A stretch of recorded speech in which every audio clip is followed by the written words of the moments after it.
Welcome everybody it's another of our What the Heck interviews with people who we admire and who have interesting and insightful and thoughts that are going to move the world forward. So we have Vikki Brennan. Some of you will recognize if you've been to the Proudly Made in Africa hack or a few of our other hack events. She's been a judge at.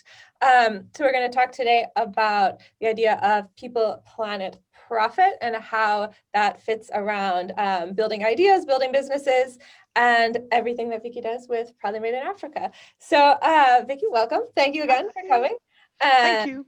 I think you're maybe our person who has appeared the most in What the Hack events. So you tell us a little bit about yourself for the people who haven't been to one before or haven't met you before, about Proudly Made in Africa and how you got involved with that. Yep, super. So I am Vikki. I'm from Dublin, and I'm lucky enough that I get to now work in Dublin. I started my professional life as a fashion buyer for Penneys Primark, and then I moved to their responsible sourcing team in London a few years later. And then I went to work for a small NGO that worked on workers' rights and factory safety in Bangladesh after that. And then this job came up about 4 years ago, and I knew the founder who was leaving. So I had a chat with him and kind of said, I really like the sound of this job, but I don't have your skill set. And he kind of said, well, that's probably not a bad thing because we're looking for a change. So I think what Proudly Made in Africa does is it helps sub-Saharan African small to medium-sized enterprises export their products around the world. And we help them do that by building up their skill sets and their knowledge of international markets and helping them break down trade barriers and logistics barriers and perception barriers and all of that other stuff that comes with what people think about Africa and trade with Africa. So we call ourselves kind of a trade, not aid social enterprise. We're very much about doing development differently. And the goal of our work is it's not to give Africans jobs. That's not our place. It's to help African businesses give sustainable African jobs to African people, because we think that's the quickest way to break the African poverty cycle. So it's about empowerment, I think, in a nutshell. So that's me. Fabulous. So if you'll tell us a little bit about this idea of people, planet, profit, and how they all fit together. Yes. Yeah. So I think this kind of came out of one of the hacks we did, actually the PMIA hackathon last year, where a few of us were talking about the triple bottom line, which I always understood to be people, planet, profit. So it's kind of just, I think, the idea that business can be a force for good, but it can only be a force for good if it looks at things beyond the bottom line margin, beyond the kind of cash and bank figures. I think probably for too long, or even since the idea of business and even capitalism, if we want to go deeper, it has always just been about the black and white means to making money, when actually there's pretty nice ways to make money that don't involve trampling over people and destroying the planet. So that's, to me, what the triple bottom line means, is looking at those three areas and not in isolation, looking at the three of them as being kind of cohesive and symbiotic and dependent on each other for the success of the business. Nice. And then so well put together. Sorry. We've had a lot of, because we with What the Heck, we work around building business that can do good, or that building businesses that don't hurt things. Yes. Yeah. So we've been playing with looking at lots of different ways to explain that to people. And I think it was in the hack, and you said, it's people, planet, profit. And we both kind of went, yes, there it is. That was a relief, because each time we start to explain all of that, we're like, okay, so you need to take into account that, the social aspect of it and the environment, but also have a business with it, because you need to make money. You need to make money. Yeah. You want to be sustainable, but you need also not to damage, to kill people and kill things. And at the very minimum, don't kill anyone. That's the thing. Well, I mean, very minimum, but Yeah, but it still happens, right? Yes, business being ethical. And I'm like, oh, thank you. Yeah. Thank you for Yeah. being ethical. That's like Yeah. the It's just, but I bare also think it really minimum. annoys me when I hear businesses talking about being ethical, because it's like, well, what has ethics got to do with what you're doing? Like, it doesn't. Like, making money is not good or bad. What's bad is if you like kill someone in order to make that money. That's what makes it bad. But the act of making money and doing business is not bad in and of itself. And it shouldn't be considered that way. So I get really annoyed when I hear people talking about ethical business. I would prefer a business to talk about responsible business, because that's all I want a business to do, is to just be responsible for their actions while they're making their money. That's it. It's not a kooky or extreme left wing concept. It's just like, get your shit together, be responsible for your actions. That's it. Um, yeah, that's a bit of a Yeah, rant there, I suppose. you should run. Yeah, you should run. Run the planet. Can you run the earth, God, please? nobody wants to see that. But that kind of goes into the next one too, or then my next question on my list here. How can a business, if you're either creating a new business or you're sort of trying to remodel the one you have, make sure that they're fitting into those three pillars of people, planet, profit? So I suppose if you're a kind of a classical business model, I think it is relatively difficult to retrofit uh, an ethical slant on things without it kind of seeming a bit tokenistic and inauthentic. So I suppose the first, let's take kind of a retrofitting a heart into your business, for want of a better way of putting it.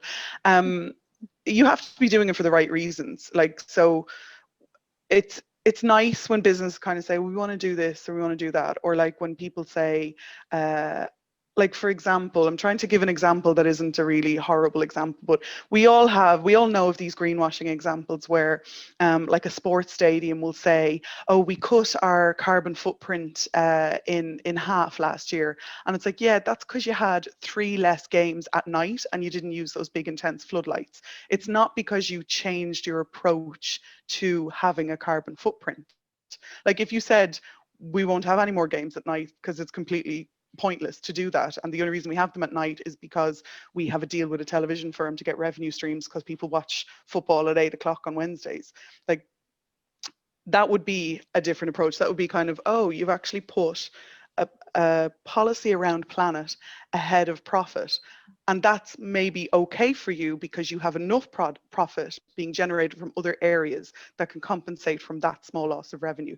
So that's not an available option to every business, but it could be an option to a huge business where they will take a small hit on their profit margin to deliver something else. And I think when businesses put their money where their mouth is, that's when it becomes quite genuine and quite hard to knock. So to kind of summarize, if you're retrofitting some policies or some corporate responsibility into your business plan, I think it has to come, number one, it has to come from a place of genuinely wanting to make a difference and not just kind of trying to appease stakeholders or attract investors. Those things are important, but it has to come from somewhere deeper than that. It has to come from an understanding of your place in the world. And then the second thing would be, it has to come from somewhere. I lost my bloody train of thought. It's too late in the evening. The second thing I would say is that it has to, oh, damn it. I always do this. I should have a pen in my hand at all times to write down things. That's okay. That's okay. That's the magic of editing. But anyway, we'll get it. I'm sure it'll come back to me in a little while. But then with with starting from the start, I think like this goes to whatever business you're running. Like, let's say you want to be a paper printer, or you want to be like a jam maker. Like, it doesn't actually matter whatever you're doing. You have to be aware of how your business affects everything around your business. So when we talk about in Proudly Made in Africa, we talk about the supply chain. So from the rural farmer growing kind of his coffee to selling it to an agent or directly to a roaster or directly to a manufacturer or directly for export, whatever happens. Whoever is moving the money in that supply chain and exchanging the goods has to understand the impact of their actions on everybody around them. So for me, that means like a trader has to know what price to give to the people beneath him or her, so that he understands the impact of giving too low a price.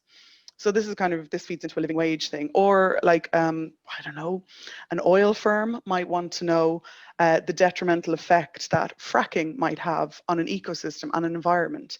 And then they make a call as to whether it's worth doing. And sometimes they decide that it is worth doing, and then everybody else has to remind them that it's probably not. But that's what a business should do at the very, very minimum. When they're starting out, look at what they want to do, look at who's involved in getting it done, look at what resources are needed from the planet, and then decide, number one, is it worth doing if it's going to cause massive amounts of damage?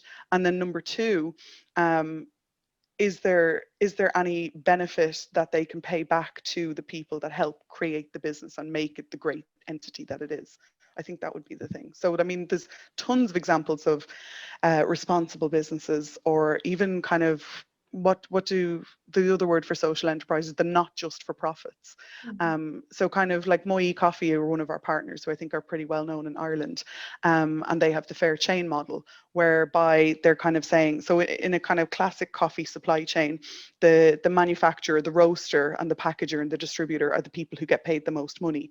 So what Moe tried to do is kind of spread the wealth more evenly along the supply chain, so everybody makes the same amount of margin. So it doesn't mean that the rural farmer gets paid the exact same as the brand developer sitting in Europe, but they all get paid the exact same percentage of the cut, which I think is amazing.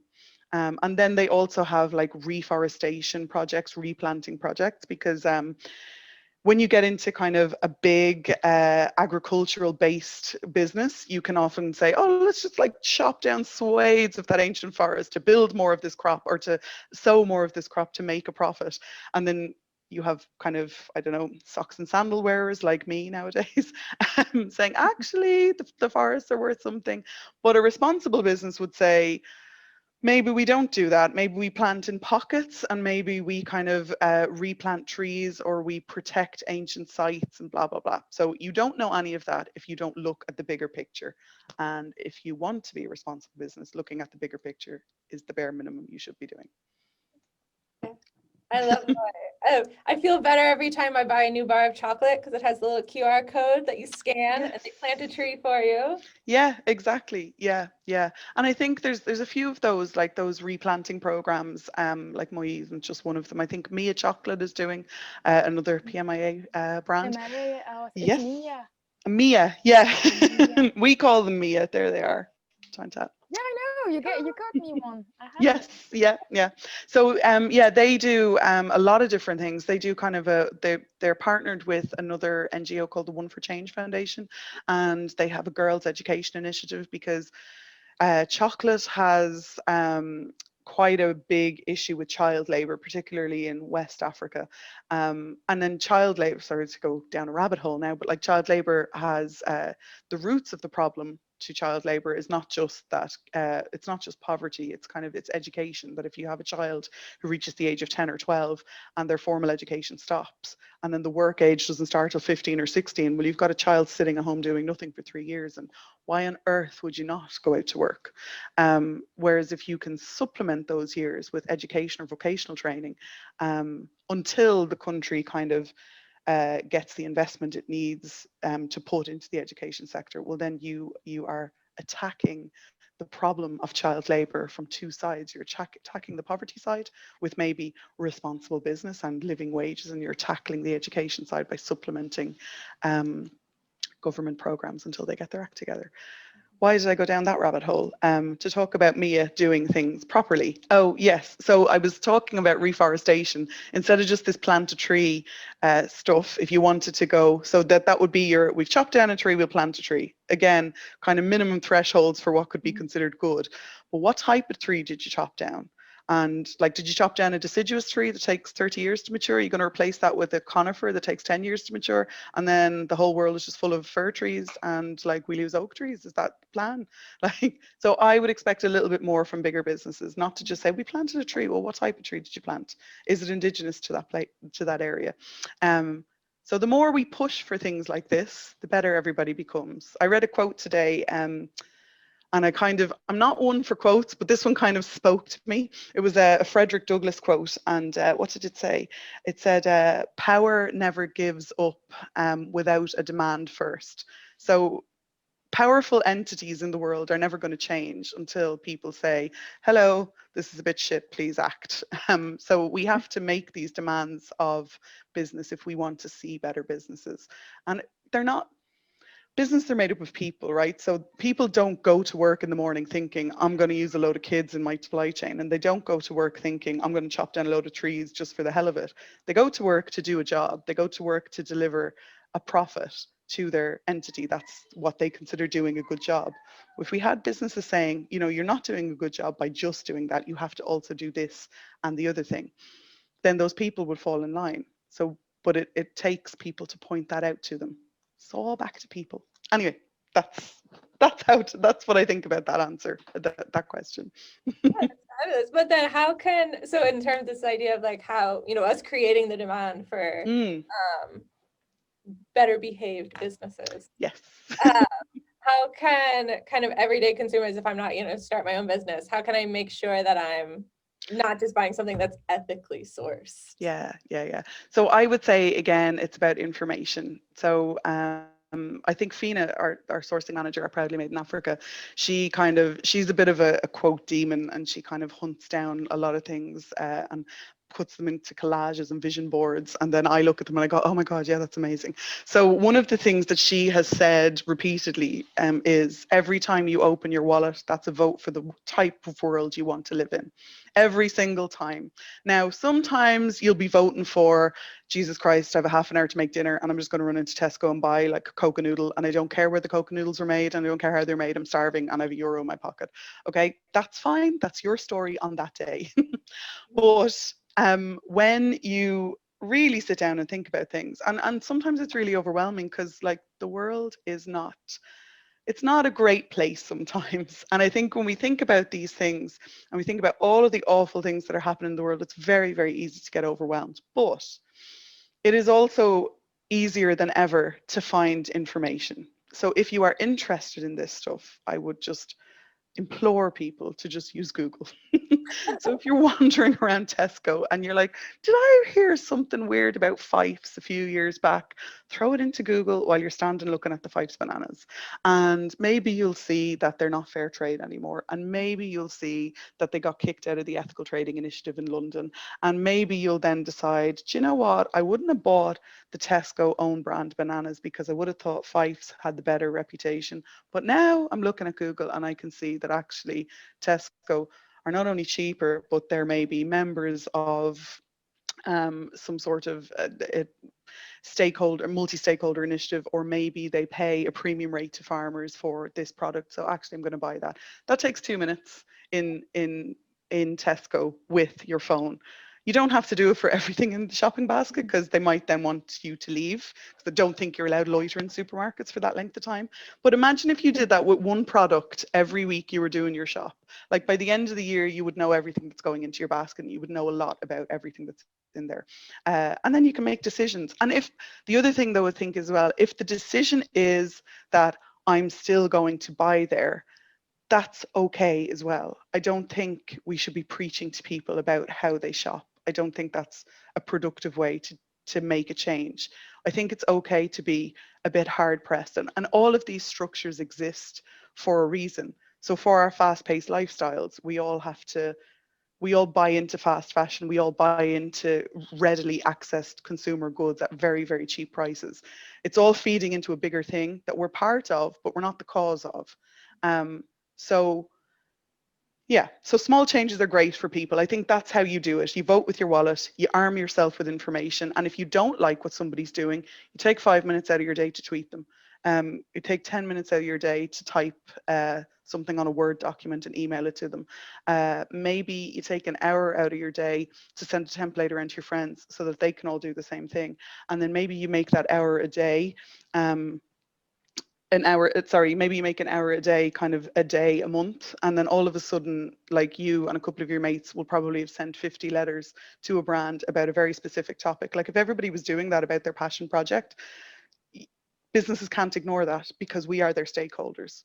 And they will listen. Having worked for a big brand that I was the kind of the dog's body on the team when I started, who had to open letters from schools and people and just say, you know what, I think our refusal to make a statement on sustainable cotton is kind of hurting us, because I'm drowning in a sea of letters here. Businesses pay attention to that stuff. So it does take time. You don't have to go on a big orchestrated campaign, but if you sent off a tweet once a week, like, you'd be really surprised the effect that it has. And keep making small changes. I love that kind of that Small Change Tuesday thing, that the hashtag that was a thing a year ago or so. That's lovely, but I would err on the side of caution with thinking small changes made by individuals is enough. Lobbying business is also what needs to be done, because they're the ones that hold the most power to make the change. So don't let them off the hook. And then kind of I think it's might be the last question on here. If you're kind of along those same lines, if you are thinking of, starting your own company, and if it's either something that's directed towards making change and doing good, or even if it's something that's not on the surface, obviously for good, if I'm making an app. How can kind of new business owners or people who are interested in being entrepreneurs build that in from the start, so that they're not having to? So I suppose I would say every single business on the planet has a story, I think. And actually, sorry, I know every single business has a story, because businesses don't get started because somebody just wants to do something in their spare time. They've spotted a need, they've seen a gap in the market, and they're going to capitalize on that. That is the system. And I quite like that part of the system. I think kind of it's back to kind of what makes us human, like necessity breeding invention and innovation. So that's great. But depending on what, like, if you're an app developer, right? So let's say, I'm not even going to attempt to imagine the types of apps that are being created, but let's say you're developing an app. You're probably going to be trying to attract investors. So you don't want any shitty old investor. You want an investor that shares your values. Maybe your values are rubbish. You can have a rubbish investor. But align your values with people, bring people in that are aligned with your values. I think that would be the first thing. That's what every entrepreneur should be doing. I think if you decide what your values are early on and stick to them, you're not going to go far wrong. And I think maybe values-driven businesses are probably what we're seeing an explosion of at the moment. And a lot of them are social enterprises, but most businesses have values. And I would think existing businesses and upcoming businesses and people who are maybe even thinking about starting a business, I would urge people to get a value statement from the offset. Decide what you want to stand for. Like, that's what Google did when they started off. Don't be evil? Yeah. Well done, guys. You really stuck to that. Yeah. But I'm sure, like, they don't even think they're evil. It's just that's no, the they thing. don't. This is the thing. It's so there is a thing where people say that we need to be better on the day each day we need to get better. But it's what you think is better. It's what exactly you understand by being better. So for them, they contributing to make the world a better place. And I'm fairly sure that if you ask the people that are at the top, they are really happy with what they're doing because they're following the vision that they have, and for them it's a better world. So what do you think, and how? Well, that's it. And that's why you're supposed to use a multi-stakeholder perspective when you construct these statements. And you're supposed to have 360 reviews, not just internally, but you're supposed to do it externally as well. So, like, if Google threw out hey, we've had the same value statement for 15 years, it's don't be evil, I'm sure there would be a ton of lobby groups and, like, antitrust kind of activists that would say, not sure that you're meeting your own value statement there. But maybe they'd be able to justify it by saying, well, look, we've brought the entire world to people's fingertips with the help of Apple, which kind of feeds into the anti-competition thing. But anyway, you know, like, so they have done some great things, of course, not to kind of use Google as a case study, but yeah, I would say that you're dead right. People who have value statements do think that they're adhering to them all the time, but value statements come with being open to criticism and then taking the critique and making the necessary amendments. If you accept the critique, of course. If you don't accept it, then you ignore it until you can't. But yeah, you need stakeholder feedback and a multi stakeholder perspective as well. That's what I would suggest. Is how to do that. And even you could do that from the offset as well. You're like, these are the values and this is what we do. Can you tell us if the values align to what we do, or are we just bullshitting for the sake of it because we watched a podcast where somebody said we should do it? Yeah. We saw on the What the Hack YouTube that This weird chick in her bedroom was saying like I needed a value statement. Come on, Vikki. Maybe somebody is gonna watch the video and gonna be so inspired by everything you said that either gonna turn around their company or start their own company. Yeah. Well, for the people who are going to turn around their company, I would say that like I think legislation is coming in this area. So I think any business that's kind of not looking at this will be caught on the hop quite soon. Like people have been saying quite soon for the past 5 years. But I mean, I think business in 10 years time, a lot of this stuff will be just embedded practice. Because it has to be, because we have to be better as a collective for the sake of our planet and other planets. Sure. Yeah. That's great. I'm feeling inspired now. Oh, good. Me too. Oh, I love these we chats. should start another company, a consulting company. God. Make an app that sends emails to companies about that uses a zero carbon footprint server farm. Yes, exactly. That would be actually good. Oh, a voice note or something, an app that says everything you want to say without you repeating the same thing again in the shop. Like, can you stop it? Can you? Okay, I've started again. So the company you have like Vikki renting, yeah. So you don't have to waste. Like one of those bears where you pull the string and it talks. Yeah. I wish. It says 3 separate things on a loop forever. I wish. Oh my God. When I was in front of H&M last time, when things were still open, I've seen their new campaign. Like, what was it? We care and we are so good. And I was like, oh my God. Guys, no. Yeah. And I wanted to go and like yell at every person I would meet in that H&M thing. Yeah. You're liars. And their team are lovely. Like the people who work there are lovely, and nice. they genuinely care. But there is a disconnect between I think personally, the profit makers and the team that understands everything about human rights and planet and all the rest of it. I mean, there is some business that you can shift around, but there is some business that ultimately the way they make money is not, it's just not working, and everything that is related to fast and quick and cheap price at the end is not, you can't do that. You need to change. So I think this is the problem though, right? So like you would have people who'd say, well, it is working, it's working perfectly because it's giving people what they want at the price they wanted, and it's making us a fortune. And it doesn't really matter that there's a ton of people on that part of the world that are being disenfranchised or exploited because of it, and it doesn't really matter that all of the resources that we use we don't recycle and we don't care about, because they're not the resources that are right here right now available to us white Europeans. So that's why you have to look beyond that narrow focus of how much money is in my bank. I'm not white. Oh yeah, no, I'm not white. All right, filter. I'm not white European, but I'm still in that. Yes, you're right. Segment. It's not just white Europeans, but it's Europe. It's also it's like European that I'm like have been raised like this. I have the same whole privileges. And yesterday I was reading that 2.2 billion of people still don't have access to clean water. Yeah, and I was like, it's one person out of 3.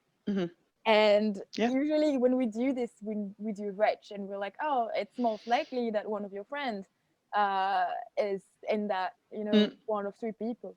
But in that case, like, nobody I know, Yeah, but nobody I it's, will yeah, ever exactly. know, Mm. nobody I will have a conversation with probably Mm-hmm. in the next 5 years. So I Yeah. won't see it. I don't know it, Mm. and I don't care. And I mean, that's fair, because I can't care about everything that's happening that I don't Mm. know about. Yeah. There's enough that I know and Mm. that I regret knowing. So, Yes. Yeah. but like, if Yeah. you anyway, I lost my point. I was gonna ask you a question, Vikki, but I lost it. I lost it. Cool. Me too. Don't worry. I think something too, and it went on my head too. So But this is the thing when you're because these topics are so big and they touch every part of our everyday lives. Like it's really, really difficult to wrap your head around these things. I mean, I've been working in this area for like over 10 years and I get overwhelmed on a regular basis. And my mind works faster than my mouth can speak or my hand can write. And yeah, it is overwhelming. It's really overwhelming. But it will change. It will change slowly but surely. But it has to change for everybody. Like what you say when you're like, oh, those 2 billion people, I don't know any of them that don't have access to clean water. I mean, I'm sure there's a few people in Galway who've been on boil notices for years and say, it's me. But, that's kind of, that's an exception to the system. Yeah, yeah. Or even like things that we really take for granted. I remember when we were doing an SDG mapping exercise and one of the, uh, it's under the infrastructure SDG that it escapes me, might be SDG 10, I'm not sure, but it's one of the other ones. Anyway, one of the SDGs said a marker for success is that everybody on the planet will live within 2.5 kilometers of a road. And like some people in this part of the world were like, oh geez, I don't know how I feel about that, because like, then people will be basically everybody will be contactable at all times. And it's like, yeah, that's because you're feeling overwhelmed in your everyday life that you're contactable all of the time and you would prefer not to be. But for you, it's a case of pulling down the blinds in your house and turning off your internet and turning off your phone. Whereas for somebody who needs to go 10, 15, 20, we've all seen the bloody Trócaire ads, 10, 20 miles to collect water or a million miles with no shoes to go to school, like having a road that's closer, a decent road, that's a really big developmental milestone. And you just don't think about that as development in this part of the world because you just completely take it for granted. Don't know why I started telling that, but yeah, I suppose we should all be looking beyond the length of our noses. It's not just businesses that should do it; it's everybody. No, that's a good way to like everybody's work. Yeah. good quote to Yes. finish up on, to wrap up on. Yeah. Should all be looking past the end of our noses. So while people are looking past the end of their noses, if they want to find out more about Proudly Made in Africa, where can they find more information about? Yes, they should go to www.proudlymadeinafrica.org, and we launched a web shop in December. So I think we have 7, possibly 8 brands by now there who are all from sub-Saharan Africa. They're all social enterprises or just big old dirty for-profits that have a very positive social impact, attested to and verified by Proudly Made in Africa. And for anyone who is coming from What the Hack, there's a 10% discount. If you put in PMIA-welcome-10, I'll WhatsApp that to you guys and you can put it on this to advertise if you want. So yeah, 10% discount all around. I finally figured out how to do that. Exactly. I know how to work Shopify now. So yeah. That's amazing. That's great. Cool. Oh yeah, and tweet us at it's at Proudly MIA, and then we're on Instagram at Proudly Made in Africa. We're very good on Instagram, I must say. Less hot on Twitter, possibly, but that's okay. Can't be good at everything.